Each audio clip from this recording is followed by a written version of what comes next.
द्वारा मशीन की ऊपरी प्लेट को गर्म किया जाता है, जिससे थर्मोप्लास्टिक टो पफ पर लगे एडहेसिव की परत पिघल जाती है। तापमान इन प्लेटों को जब दबाया जाता है तो थर्मोप्लास्टिक टो पफ पर पिघले एडहेसिव के द्वारा ये अपर के वैम्प एरिया के साथ जुड़ जाता है। इस प्रक्रिया में 8 से 10 सेकंड लगते हैं, जिसे ड्वेल टाइम कहा जाता है।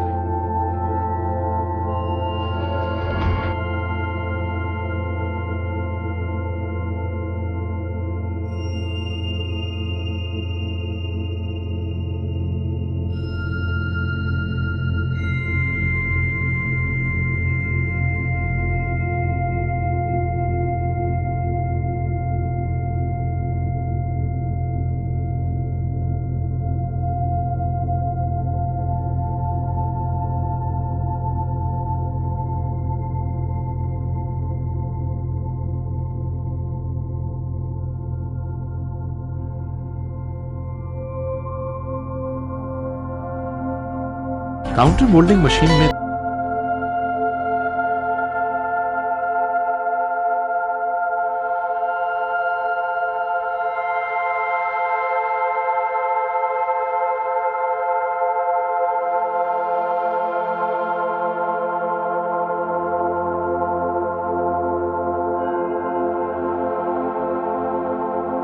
बंद कर देते हैं।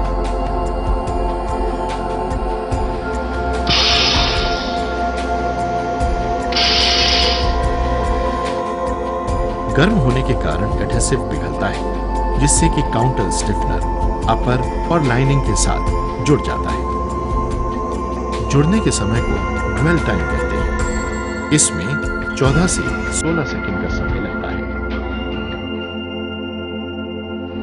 गर्म मोल्ड में दबाए जाने पर काउंटर स्टिफनर नरम हो जाता है। काउंटर स्टिफनर के नरम रहते हुए उसे उठाकर ठंडे मोल्ड पर रख दिया जाता है। इस ठंडे मोल्ड का आकार लास्ट के पिछले हिस्से जैसा होता है।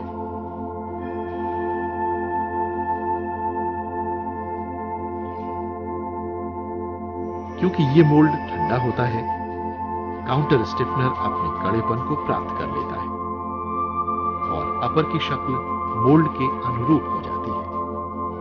ठंडे मोल्ड का तापमान लगभग 0 से 5 डिग्री नीचे से लेकर 0 डिग्री सेंटीग्रेड तक होता है और इसका ड्वेल टाइम लगभग गर्म मोल्ड जितना ही होता है। इस मशीन में पिंसर होते हैं जो अपर को काउंटर स्टिफनर के जोड़ने के समय तक खींच कर रखते हैं। इस बात का ध्यान रखना आवश्यक है कि इस पिंसर का दबाव इस प्रकार से एडजस्ट किया जाए जिससे अपर को कोई नुकसान न हो।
ये मलिंग मशीन है। मलिंग में जूते के वैम्प एरिया वाले हिस्से को गर्म भाप से नरम किया जाता है। इस मशीन में ऊपर और नीचे 2 गर्म प्लेट, ऊपर वाली प्लेट फेल्ट के द्वारा ढकी हुई होती है। ऊपरी प्लेट का तापमान 140 डिग्री सेंटीग्रेड और निचली प्लेट का तापमान 110 डिग्री सेंटीग्रेड होता है।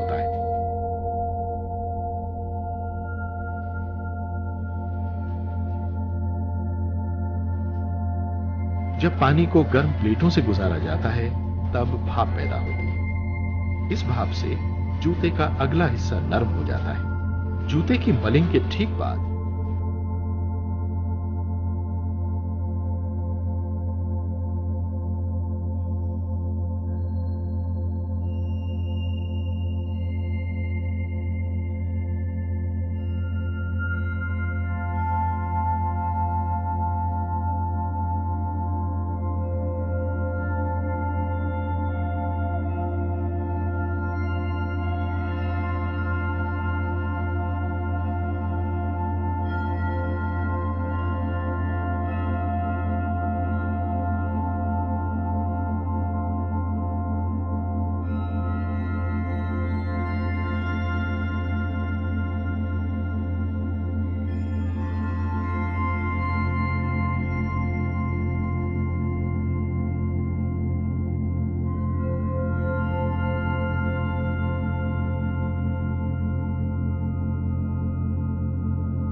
इनको सीट और साइड लास्टिंग मशीन कहते हैं। सीट और साइड लास्टिंग से पहले बैक हाइट को एडजस्ट किया जाता है। इसके बाद पिंसर और एडहेसिव की मदद से साइड लास्टिंग की जाती है।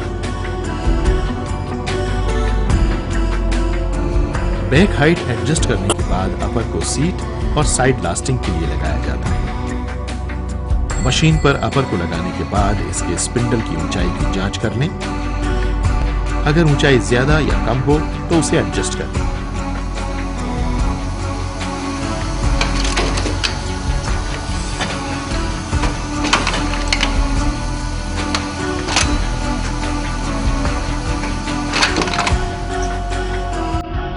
इस मशीन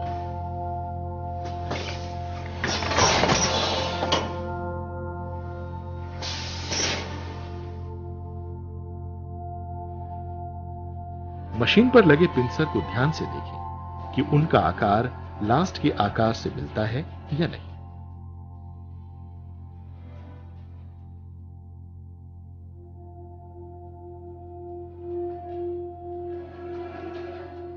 टो बैंड और वाइपर प्लेट्स का आकार लास्ट के टो एरिया जैसा होना चाहिए।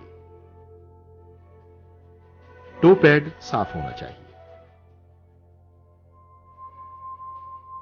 हॉट मेल्ट एडहेसिव को 250 डिग्री सेंटीग्रेड पर गर्म कर लें और जांच लें कि एडहेसिव तरल रूप में है या नहीं। टो लास्टिंग का कार्य 3 चरण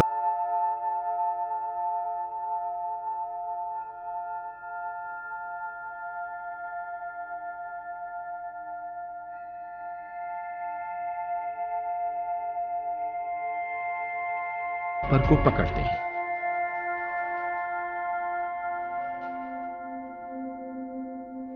दूसरे चरण में सारे पिंसर अपर को पकड़ लेते हैं और इनसोल रेस्ट अपर की ओर आ जाता है।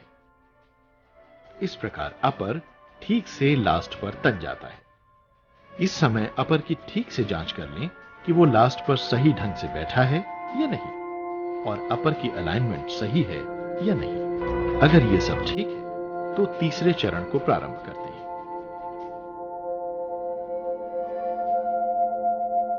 तीसरे और अंतिम चरण में मशीन का हेड आगे की ओर बढ़ता है और टो बैंड अपर को पकड़ लेता है।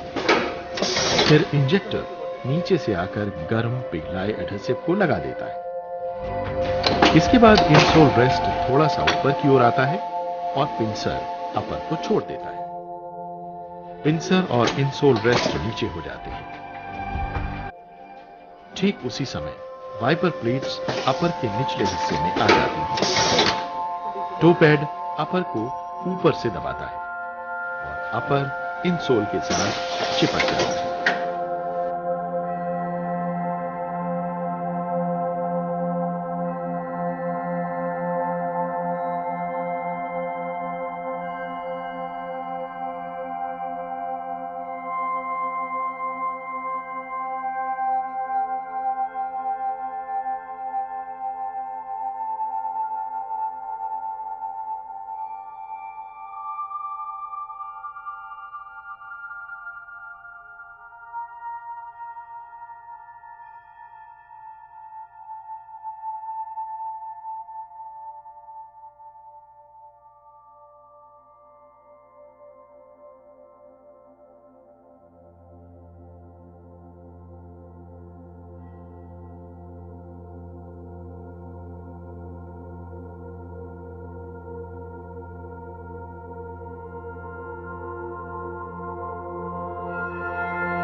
इनको सीट और साइड लास्टिंग मशीन कहते हैं।